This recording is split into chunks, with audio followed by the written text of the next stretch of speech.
On today's episode of Whittle, we have probably one of the smallest, more conventionally styled ceiling fans made, the Monte Carlo Mini 20 ceiling fan.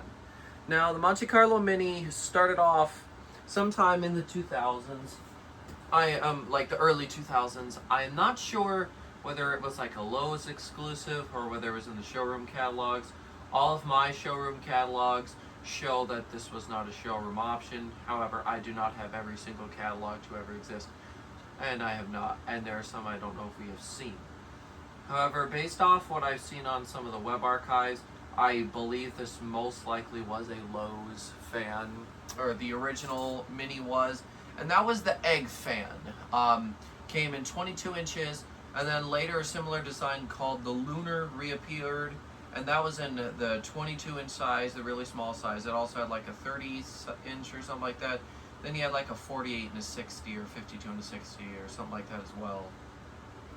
So that was the first, and then later on there was another Mini that was 24 inches that used a similar style blade arm to this one here, and it was bronze. Like I said, 24 inches, had a little bull light kit on it and a standard motor housing instead of this sort of deal, whatever this is.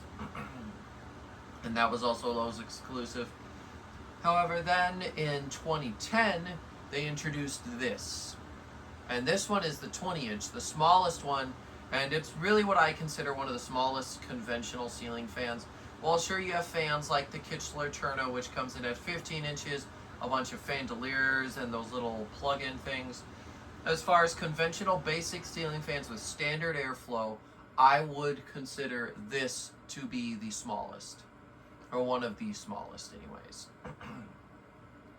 Not a terrible fan either. And now this one here is actually from 2010. It is an introductory model here, and it so I got this originally for $50 at a showroom, and I'll give you a close up on the fan while I'm talking here. And it came without switch housing. And then I went back to the showroom, and while I was digging through some parts bins for something else, I found this switch cup for it. But it was in bronze, so we had to paint it. And that is what we did, and I think it actually turned out pretty good. Not a direct match, but I cannot complain. I think it looks good, and that's all that matters. Let's see, is the paint over here? Or is it still in the garage? No, it does not appear the paint is over here, so I can't show you. It was Rust-Oleum, though. I'll tell you that right off the bat. I only use Rust-Oleum on fans. Seen with the collectors use it all the time, and it's never disappointed, and it did not disappoint me either. Just had to put a clear coat on it to actually make it shine and look decent. There we go. Hold on, I'm just trying to do that there. Let's try to get that back in position. Perfect. Okay. So let's go ahead and start the fan up on low. You'll notice all that wobble when I am turning it on. That's because the mounting bracket is not original. I grabbed a mounting bracket for it that did not end up working, so I used this one instead. So yeah, this here's low speed. Pretty fast. So anyways, I'll finish my story now on how I got it. So yeah, it was a find at a showroom.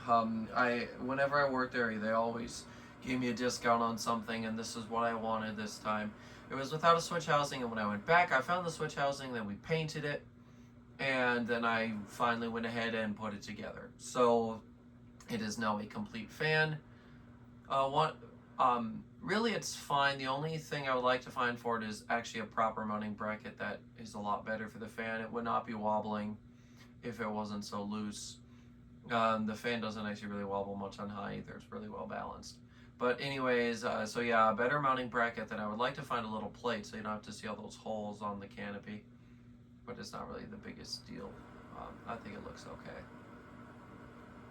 So yeah, like I said, this was an introductory model. This was one of the ones from the very first year. I believe it's from April of 2010.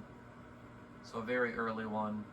And typically these fans would have had that more round pull with the new logo, but since this was an introductory one, I want to put the old logo pull on it instead. Or pull. I said pull when I meant pull. That's silly me. Oh wait, no, I should check the kilowatt. I'm actually curious to see what this little guy draws. .2 amps, 9.5 watts, and .38 on the power factor. See, this is what I mean. So for those of you who aren't aware, so when I'm recording this, this is just when the Biden administration has announced that they want to do work on these fans and basically change them and make new regulatory rules. Okay, I get this is a little fan, but what more can you do to a small conventional fan? The thing's already pretty darn efficient. I don't know what more they're trying to do. It's honestly just a huge waste. Oh God, yeah, you can see how bad that thing wobbles.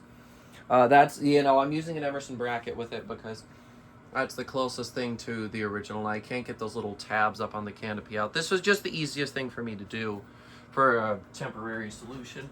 I would love to install this little guy permanently. Actually, I actually have already thought of a spot I could put it, but I think I need a light in that location, so I don't think this one's ever really gonna go up there. But anyways, yeah, it's not a bad fan. I really like it. I'm so glad I got this. I have a Designer Supreme 3 as well, and I'm really sad because I passed up a Micro a while ago before I realized I would have this fan complete. Then I would have had 3 of the 4 little Monte Carlos that they all offered at the same time. That would have been cool. Then all I would have needed was the Colony 2. So I'm going to keep an eye out for the rest of the small Monte Carlos now because I like them. I do. I really do. And yeah, this little guy is just cute. I love it so much. I'm very glad I bought it. And yeah, when I couldn't find a switch cup for it originally, we were going to order from the company before they told us they didn't have any, even though we were told they did. But anyways, that's enough griping about that. It turned out, and I got another fan as well because when this one didn't turn out the way we planned, I got the Quorum Gusto. So I basically got 2 fans for the price of one, and there was no intention on making me pay more since I got this one working. So overall, not a bad deal. Only paid $50 for this, and then so technically, once it all came down to it, $25 per fan, which is not bad at all. Definitely not bad.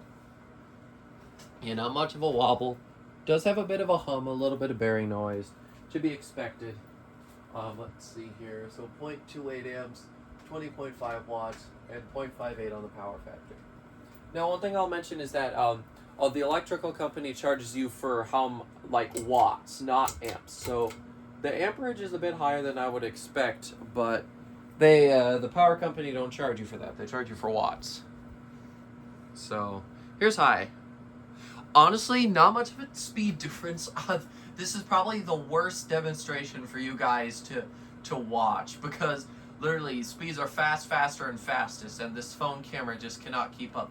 The blades have basically just been in that blur where they look like there's a million of them and they're clear and they're going like very slow. It's been looking like that for the whole video, so I do apologize for that. There's just not much you can do, especially with these little guys here. They're just so fast.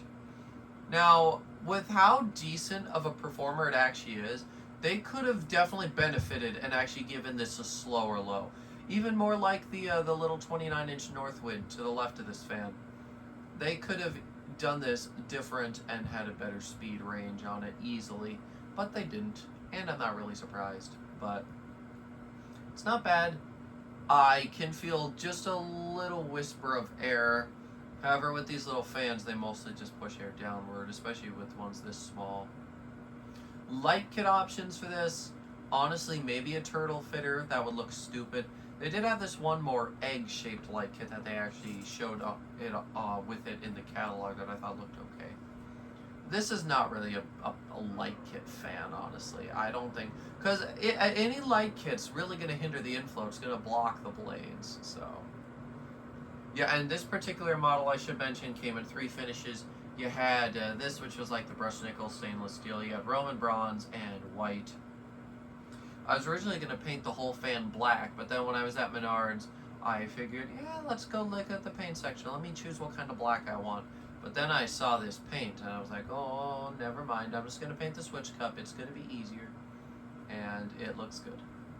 It's not a perfect match, not nearly as metallic-y and shiny as the rest of it. However, it matches the blades pretty well, and it just doesn't look bad because of that big gap between the blades between the blades and the housing and all that. I think it turned out okay.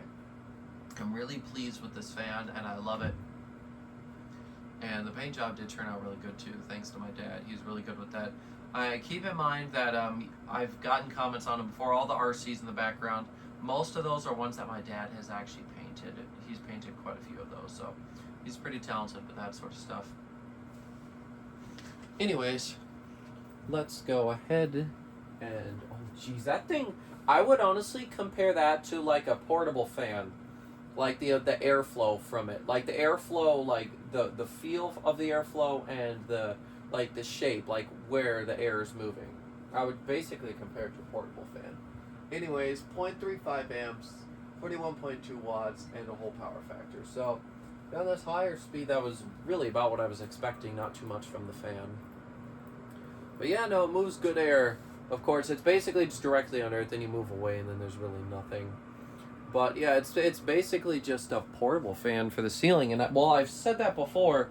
This one doesn't actually use a portable fan motor, which is interesting. Anyways, I'm gonna go and give you a close-up too, in case you think I forgot. I did not.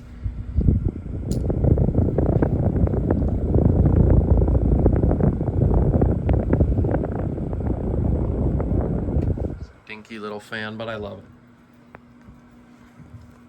I always did like the little Monte Carlos whenever I saw them in the catalog. And owning a couple of them has made me like them more. Let me just quickly make sure that I'm using the right lens here. Sometimes whenever I go in for those close-up shots, my phone switches lenses and then it doesn't go back. And then it doesn't look as good. Biggest gripe about this fan is that these early ones here used the pull chains I despise. These things do not pull as nicely as some other pull chains. And the Hampton Bay Huntingtons at that bookstore that I replaced, they both had this type of pull chain. They suck. So I can only imagine I'm going to have to go and replace this one at some point. I'm honestly not surprised Monte Carlo used those kinds of pull chains. Monte Carlo is always a very mid-range brand. They had a couple really nice offerings, but most of them were mid-range. A lot of their fans weren't terrible. As they moved later, though, I noticed that a lot of the builder products got a lot worse. Really, throughout the mid-2010s is, I believe, in my opinion, when they were at their worst. And then, now that they got bought out by Visual Comfort, I've noticed quality going back up, and overall, the designs are getting better, and I'm just liking everything way, way more. So, even though there was a period where I was pissed off at Monte Carlo for literally everything they did, I think that they're pretty decent now, and obviously they're not Monte Carlo anymore. But overall, this is a really cool fan. I'm glad I've got it. I love it so much. I just think it's so cute. It's a really cute little fan. So yeah, thank you guys so much for watching, and I'll see you in the next one. Goodbye.